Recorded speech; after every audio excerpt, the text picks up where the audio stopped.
इससे पिछली वाली वीडियो में हम लोगों ने अंतर्जनिक प्रक्रियाएं पढ़ी थी। अब इस वीडियो में हम लोग बहिर्जनिक प्रक्रियाएं पढ़ने वाले हैं, एक्सोजेनिक प्रोसेसेस, जो कि बहिर्जनिक बलों द्वारा संचालित होती हैं। और जितनी भी प्रक्रियाएं हैं बहिर्जनिक, वह सभी अपनी ऊर्जा सूर्य से प्राप्त करती हैं।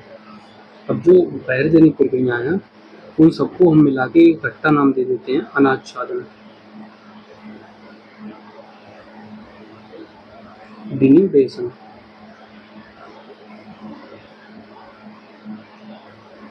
जिसका मतलब होता है पृथ्वी की जो ऊपरी सतह है उसको अनकवर करना, यानी जो ऊपरी परत है उसको हटा देना।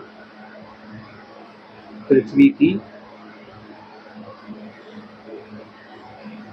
ऊपरी परत को हटा देना। अब जो अनाच्छादन है उसके अंदर बहुत सारी प्रक्रियाएं आएंगी। तो यहाँ पर लिखा है प्रक्रिया और यहाँ पर लिखा है कि वो कौन से बल से संचालित होती हैं। तो प्रक्रियाओं में जो पहली प्रक्रिया है वह अपक्षय यानी वेद, और जो अपक्षय है वह गुरुत्वाकर्षण बल और आणविक दाब और रासायनिक क्रियाएं जो भी होती हैं उनके द्वारा संचालित होता है। गुरुत्वाकर्षण बल क्या करता है, जो चट्टानें हैं उन पर दाब लगाता है, दाब लगाएगा, जिस वजह से क्या होगा, चट्टानें टूट जाएंगी। और रासायनिक क्रियाएं क्या करेंगी, बंध बनाएंगी या बंधों को तोड़ देंगी, तो उससे भी चट्टानें वो टूटने लगेंगी। बृहद संचलन मतलब मास मूवमेंट।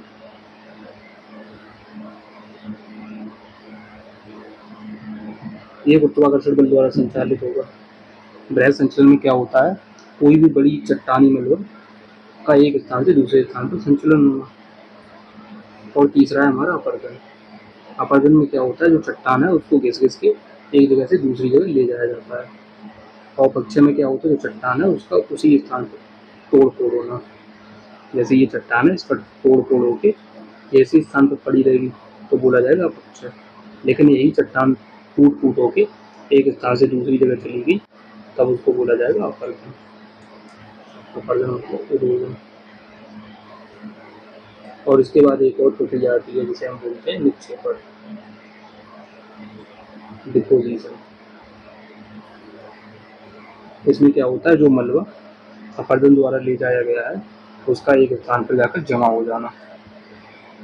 और ये जो अपरदन है वह गतिज ऊर्जा द्वारा संचालित होता है और निक्षेपण फिर से गुरुत्वाकर्षण बल द्वारा संचालित होगा। अब सबसे पहले हम लोग देखते हैं अपक्षय को, मतलब भेज रहे हैं। इसका मतलब क्या है, कि जो पृथ्वी की सतह पर जो चट्टान है उनका अपने ही स्थान पर टूटना फूटना। अब जो अपक्षय है वह 3 प्रकार का होता है। कौन कौन से हैं वह 3 प्रकार, एक तो हमारा रासायनिक अपक्षय मतलब केमिकल वेदरिंग, और दूसरी हमारी भौतिक अपक्षय मतलब फिजिकल, और तीसरा है जैविक यानी कि बायोलॉजिकल। अब जो रासायनिक अपक्षय है वह रासायनिक प्रक्रियाओं द्वारा होगा, भौतिक अपक्षय भौतिक प्रक्रियाओं द्वारा, और जैविक अपक्षय जैविक क्रियाओं द्वारा मतलब जीव जंतुओं द्वारा। अब एक एक करके देखते हैं। सबसे पहले रासायनिक अपक्षय, जिसमें पहली हमारी प्रक्रिया है कार्बनीकरण, कार्बोनेशन। अब इसमें क्या होता है, जो वायुमंडलीय कार्बन डाइऑक्साइड है वह वर्षा जल से जब क्रिया करती है, वर्षा जल के साथ मिलती है तब क्या बनाती है, एक अम्ल बनाती है, कार्बनिक अम्ल H2CO3। ये क्या है, कार्बनिक अम्ल। यही अम्ल जब वर्षा के साथ पृथ्वी पर आता है तब ये क्या करता है, जो चूना पत्थर होता है CaCO3 उसके साथ जब रिएक्शन करता है तब क्या बनता है, CaHCO3 का ग्लूकोज। ये क्या है, कैल्शियम बाइकार्बोनेट, कैल्शियम बाइकार्बोनेट, जो कि क्या होता है, घुलनशील हो जाता है इसमें जल में। जिस वजह से क्या होता है, जो चूना पत्थर की जो चट्टानें हैं, लाइम स्टोन है, वह क्या होता है, घुलकर पानी के साथ बह जाता है, जिस वजह से क्या होता है, ये चट्टानें विखंडित हो जाती है मतलब टूट जाती हैं। तो ये हो गया कार्बनीकरण यानी कार्बोनेशन। अब दूसरा है ऑक्सीकरण, ऑक्सीडेशन। इसमें क्या होता है, जो वायु में या जल में जो ऑक्सीजन विद्यमान है वह क्या करती है, जो धातु के यौगिक हैं, धातु की जो चट्टानें हैं, उनसे रिएक्शन करती है। जैसे आपने देखा होगा जंग लगना, उसी तरह से कुछ क्या होता है, धातु में जो आयरन होता है, आयरन का एग्जाम्पल ले रहे हैं अभी। आयरन के साथ क्या करती हैं, ये जो ऑक्सीजन है वह रिएक्शन करती है और उसको किसमें बदल देती है, आयरन ऑक्साइड में, जिस वजह से क्या होता है, बहुत सी चट्टानें इस तरह से डिफरेंट हो जाती हैं। देख रहे हो यहाँ पे, जैसे लोहे के साथ होता है, लोहे की सरिया या गेट किसमें देखा होगा आपने, उसी में उसमें भी एक इसी तरह से दिखाई देता है, जैसे हम लोग जंग लगना बोलता है। अगला है हमारा जल अपघटन, हाइड्रोलाइसिस। इसमें क्या होता है, कुछ अम्लीय जल यानी कि कुछ दुर्बल अम्ल होते हैं, वह क्या करते हैं, कुछ चट्टानों से रिएक्शन करके उनको तोड़ देते हैं। जैसे एक एग्जाम्पल ले रहा हूँ आग्नेय चट्टान का।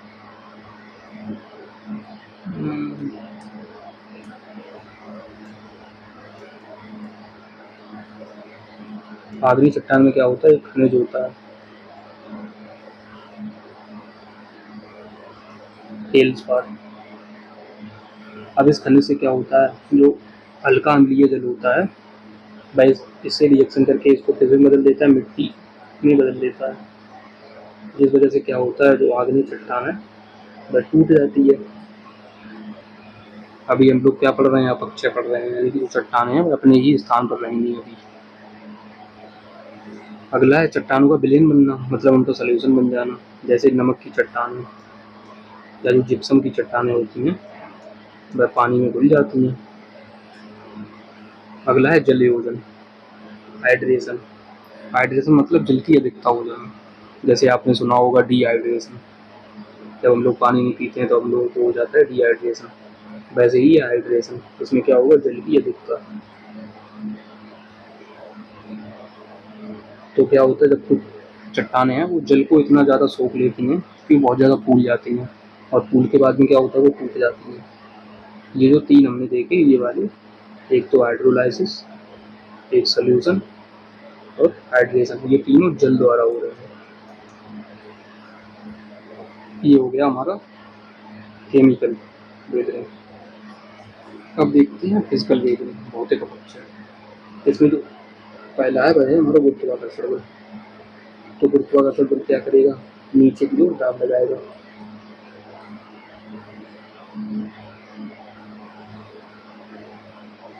जब चट्टानों पर नीचे की ओर दाब लगेगा लगातार, तब अंततः क्या होगी, टूट जाएंगे।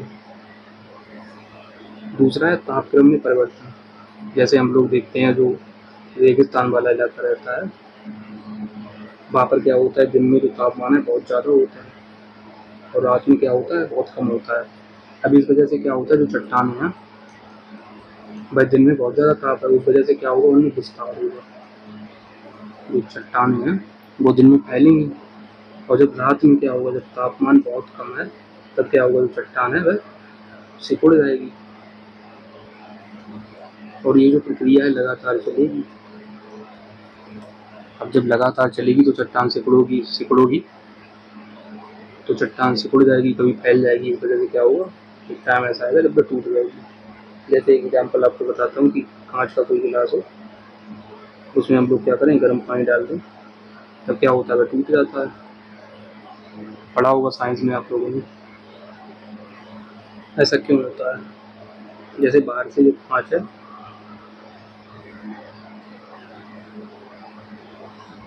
देखना ऐसा क्यों होगा कि कांच का गिलास है, अंदर जब हम लोगों ने इसमें गर्म पानी डाला तो अंदर से कांच क्या होगा, फैलेगा, विस्तार होगा उसमें।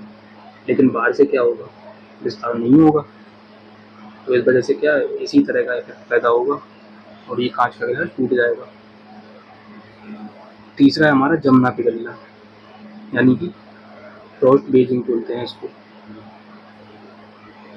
दूसरा नाम ही है इसका। इसमें क्या होता है, जैसे कोई चट्टान है, चट्टान में क्या है, कोई दरार है, अब उस दरार में क्या होगा, पानी चला जाएगा। अब आप लोगों को पानी के बारे में पता होगा कि पानी जब जमता है तब क्या होता है, इसका आयतन जो है बढ़ जाता है। अब इस दरार में जब कोई पानी घुसा है, जब वो जमेगा तो आयतन बढ़ेगा, लेकिन दरार में जगह तो मिलेगी नहीं उसको, तो वह क्या करेगा, चट्टान को तोड़ देगा। समझ गए। तीसरा है शुष्कन और आर्द्र। जैसे जहाँ पर ज़्यादा वर्षा होती है वहाँ पर क्या होगा, कभी सूखा मौसम हो जाएगा जब वर्षा नहीं होगी, वर्षा होगी तो मौसम बहुत आर्द्र हो जाएगा, जिस वजह से क्या होगा, जो चट्टान है कभी गीली होगी कभी सूखी होगी, और इस तरह से चलते चलते वह टूट जाएगी। अब जो तीसरा है हमारा, वह जैविक अपक्षय। पहला तो है पौधे की जड़ें। अब आप लोग जानते होंगे जो पौधे की जड़ें हैं वह खनिज के लिए बहुत लंबी लंबी फैल जाती हैं, जिस वजह से क्या होगा, उनके रास्ते में जो भी कोई चट्टान आएगी उसको वे तोड़ती हुई निकल जाएंगे। जैसे यहाँ पर देख रहे हैं, ये कोई पेड़ की जड़ वगैरह है और यहाँ पर ये कोई चट्टान है। अब ये जड़ देख रहे हो ना, तोड़ के निकल गई है इसको तोड़ती हुई। दूसरा है हमारे सूक्ष्म जीव। अब जो सूक्ष्म जीव होते हैं, जब वो अपना पाचन करते हैं तो वे क्या करते हैं, कुछ रसायन छोड़ते हैं। ये रसायन भी क्या करते हैं, चट्टानों को तोड़ने का काम करते हैं। तीसरा है जानवरों द्वारा बिल खोदना। जैसे चूहे, खरगोश, ये सब क्या करते हैं, बिल खोदते हैं तो नीचे से खोखला कर देते हैं जमीन को, तो कभी ना कभी वह टूट जाती है, धस जाती है ऊपर से। चौथा है मानवीय गतिविधि। मानव भी खनन करता है, सड़क बनाता है, सुरंगें बनाता है, जिस वजह से क्या होगा, जो चट्टानें टूटेंगी कभी ना कभी। तो ये हम लोगों ने देखा अपक्षय। इसके बाद हम लोग देखेंगे प्रयत संचलन, मास मूवमेंट।